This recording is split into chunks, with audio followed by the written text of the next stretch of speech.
Magandang hapon sa inyo lahat at sa video na to ay nung pumunta tayo ng Flower Dome at ayan, sabi nga ng iba, nag-iisa na naman ako. Sa kadahilan ng ang aking mga friends nga ay may iba't iba kaming day off, ang iba hindi naman off. At ako minsan sumasaglit lang din sa mga ganitong mga pinupuntahan kasi ako ay may annual pass dito sa Flower Dome at syempre kailangan nating sulitin ang aking binabayad dito. Kaya nandito na naman ako. At tuwing season nga at may iba't ibang bawat buwan ay iba't iba ang nilalagay nila ditong mga landscape or mga pinupuntahan nga attraction ng tao. At ito nga, kailangan nating sulitin yan. Ito ay ang tungkol sa mga rosas na may iba't ibang katangian at kahulugan pala ang kanilang ibang mga kulay. At yun nga, kung ang pag-uusapan ay mga rosas, syempre kilalang kilala yan sa mga okasyon na binibigay o pinapalamuti, kagaya na lang ng mga kasal at saka birthday. Kapag anniversary, syempre nangunguna ang roses sa mga binibigay sa kanilang minamahal, sa kanilang mga partner, sa kanilang anak o kung kanino man na mga mahal nila sa buhay. At ito nga, kahit medyo may kamahalan, talagang binibili nila para sa kanilang mga mahal sa buhay. Pero yun pala, kapag namimigay ka nito, dapat alam mo ang kahulugan ng bawat color o bawat kulay ng mga rosas. At hindi lang basta-basta pala ang pagbibigay nito, kasi dapat alam mo ang kahulugan ng mga kulay ng rosas. Ang palang rosas nga ay ang ibig sabihin ay passionate, madamdamin at may magandang pag-ibig, romantikong pag-ibig. Ito ay simbolo ng paggalang, paghanga at katapangan. Ang kulay puting rosas naman ay nagpapahiwatig ito ng pure o totoong o tunay na pag-ibig na kadalasang ginagamit nga o dinidekorasyon sa mga kasalan dahil ito nga ay simbolo ng totoong pagmamahal. Ang pink rose naman ay ang ibig sabihin gentle o mainhin at may matamis na pag-iibigan. Yun pala yun. Diba ang cute-cute ng pink roses, diba? Ang ganda ng color. Ayun. At ang yellow roses naman ay ito ay sumisimbolo ng magiliw na pagmamahal, bright and cheerful love. Yun pala yun. At ang peach rose naman ay pagpapasalamat or thankful love. Siyempre ito ay pwede mong ibigay sa mga friends mo na andyan palagi sa'yo. Pwede mo siyang regaluhan ng ganitong klaseng roses, ang peach rose. Ang kaibahan naman ng fuchsia rose ay ang ibig sabihin ay pagkasabik o kung sabi ka sa isang tao, pwede mo tong ibigay. Ganon. Ang lavender rose naman ay ang ibig sabihin, love at first sight. Ayan. Sa mga may minamahal dyan at na love at first sight ka sa kanya, pwede ibigay mo yun sa kanya, yung lavender rose. Pero actually, kung yung mga fresh roses na lavender, wala akong masyadong nakikitang ganun. Siguro kakaiba yung color ng ganun, ano. Yun kapag may paghanga ka sa isang tao at humahanga ka sa kanya at nagsimula na ang iyong pag-ibig, pwede mong ibigay yung lavender rose.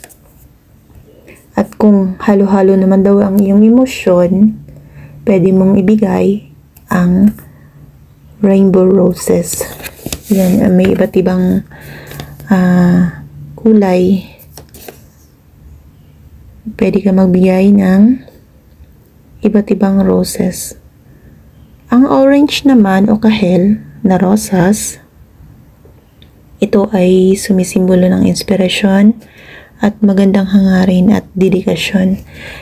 So ito ay pwede mong ibigay sa mga nai-inspired ka na tao. Yung may magandang hangarin ka sa tao o doon nagumpisa yung pag-ibig sa kanya, pwede mong ibigay ang orange roses. Ang ansul naman ay misteryoso. Ito ay simbolo ng pagkamit ng imposible daw. May ganun pala yun. Pag nakamit mo yung mga bagay na imposible, pwede mong ibigay mo to sa taong dahil sa kanya nakamit mo yung imposibleng bagay. At ayan naman pero may paniniwala ang sa Kristyanismo na ang mga rosas ay may kahulugan din sa kanila at ang 5 petals ng rosas ay sumasagisag sa lahat ng 5 sugat ni Jesus Christ mula sa pagbuhat niya sa mga krus. At ang isang puting rosas naman ay kumakatawan sa kadalisayan ni Jesus Christ. At ang pulang rosas ay ang sakripisyo ng dugo niya ni Jesus sa ating mga tao. Ayan, may iba't ibang klase nga naman talaga ang kulay ng rosas at marami pang iba na may iba't ibang kahulugan. Pero ang mahalaga kapag nga nakaka-receive ka nga naman ng rosas, syempre matutuwa ka at parang feel mo special ka talaga. Kaway-kaway dyan sa mga nakakatanggap ng rosas tuwing anniversary, birthday, at kanilang mga mahalagang okasyon sa kanilang buhay. Maswerte kayo at may nare-receive kayong ganun. Charot! Kasi ako wala. Anyway, dako tayo sa meron tayong konting alamat ng rosas. Noong unang panahon sa isang malayong nayon ay may isang dalaga na ang pangalan ay Rosa. Nakilala dahil sa natatanging nitong ganda at dahil na rin sa kanyang mapupulang mga pisngi, kung kaya't pinagkakaguluhan si Rosa ng mga kalalakihan. Isang araw nang dumating ng bahay si Rosa ay nakita niya ang isa sa kanyang mga manliligaw na si Antonio. Nakausap ang kanyang mga magulang at humihingi ng pahintulot na maligaw kay Rosa. Kung saan ay masaya naman siyang pinayagan ng mga magulang ni Rosa at dahil na rin sa rason na si Antonio lamang ang lalaking unang umakyat ng ligaw sa kanila. Ang kinakailangan lang naman na gawin ni Antonio ay mapatunayan ang sarili kay Rosa at pasayahin ito.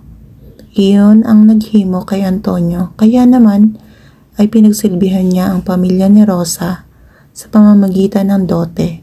Lubos namang natuwa ang mga magulang ni Rosa, lalong-lalo na ang dalaga na unti-unti ay nahuhulog na ang loob sa masugid na binata. Kasukdulan, saka sa araw na kung saan ay dapat sanang sagutin na ni Rosa ang kanyang maliligaw, ay doon rin siya labis na nagtaka kung bakit wala pa dito ang binata. Doon din niya nalaman na pinaglalaroan lang pala siya ni Antonio nang marinig niya itong habang kausap ang kanyang mga kaibigan. Parang pinagsakluban ng langit at lupa si Rosa sa kanyang narinig. Nadurog ang kanyang puso sa kanyang unang pag-ibig. Hindi tumigil ang pag-iyak ni Rosa habang siya ay bumalik sa kanilang bahay. Kinabukasan na hindi na nakita si Rosa at pati na rin sa mga susunod na mga araw. Isang araw ay nabalitaan na lang na may kakaibang halaman na tumubo sa dapat sanang tagpuan ni na Rosa at Antonio. Tinawag ang halaman na rosas dahil sa kulay pulang kulay nito ng mga bulaklak at nagsisilbing paalala sa mga mapupulang pisngi ni Rosa. Ang naiiba lamang ay ang mga tinik na napapalibot sa halaman na pinapaniwalaan na si Rosa ay nagsasabing walang sino man ang makakakuha sa magandang bulaklak na hindi nasasaktan. Kaya pala may mga tinik pala yung mga rosas, ano? Dahil ganun pala yun. Pero syempre, ito ay kwentong bata lang naman na mga kabataan natin ay matyagang pinapakinggan ang mga kwento ng ating mga lola o mga tita at kung sino man. May mga aral tayong pwedeng makuha sa kwentong to na pagdating sa pag-ibig ay hindi dapat pinaglalaroan ang puso ng kahit sino man dahil maaari itong magdulot ng puot at sa damdamin ng taong nasaktan. Kilalaning mabuti ang taong nais pag-alayan ng iyong pag-ibig, hindi kailangan magmadali, sa halip ay hilingin at ipagpanalangin sa Diyos na ibigay sa atin ang tamang lalaki o babae sa tamang panahon. Ito pa ay isang alamat ng rosas na noong araw ay may isang magandang dalagang nangangalang Rosa, syempre Rosa ulit. Ito ay may angking kagandahan, kayumihan at kabaitan. Maraming humahanga sa kanya at may isang bukod tanging hindi sumusuko na siya ay paibigin at kahit anong gawin, gusto niyang gawin sa babae yung talagang kailangan gusto niya makuha. At ito nga ay si Cristobal, isang kanyang mahigpit na mangingibig ay hindi makakapayag na hindi mapasa kanya ang dalaga at ito ay pinagtangkaan niya si Rosa at ito ay dinala niya sa hardin. Ngunit nanalangin si Rosa sa Panginoon at nooy hindi siya at may ginawa nga sa kanya na labag sa kalooban ni Rosa. At dahil nga sa takot ni Cristobal ay ibinaon niya ang dalaga sa bakuran. At siya ay lumayo sa pook na yun upang hindi na mga magbalik kailanman. Mula noon ay hindi na nakita ang mga taga roon si Rosa. Sa halip, sa bakuran nito ay may isang halamang tumubo na bulaklak. Ngunit sa paghawak sa tangkay nito ay mapapasigaw sa mga dahil sa talas ng tinik ng halamang hinahawakan. Dahil niloob nga ng Panginoon na gawing bulaklak si Rosa na may tangkay at may mga tinik na tagapangalaga nito upang di pagnasaan putulin ng sino man. Ang mga aral sa kwentong ito ay ang pag-iingat natin o pagpili sa mga kaibigan o magiging kasama sa buhay. Hindi lahat na nagpapakita ng magagandang intensyon ay tunay na may mabuting hangarin. Dapat maging maingat mapanuri tayo sa pagpili ng mga taong pagkakatiwalaan. Katapatan at integridad. Mahalaga ang pagiging tapat sa lahat ng aspeto ng buhay. Ang pagtataksil at kasinungalingan ay nagdudulot ng sakit at pagdurusa, lalo na sa mga taong nagmamahal at minamahal.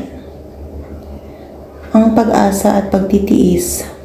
Ang rosas sa kabila ng kanyang kagandahan ay may mga tinik na nagsisilbing paalala na ang tunay na kagandahan ay may kaakibat na sakripisyo.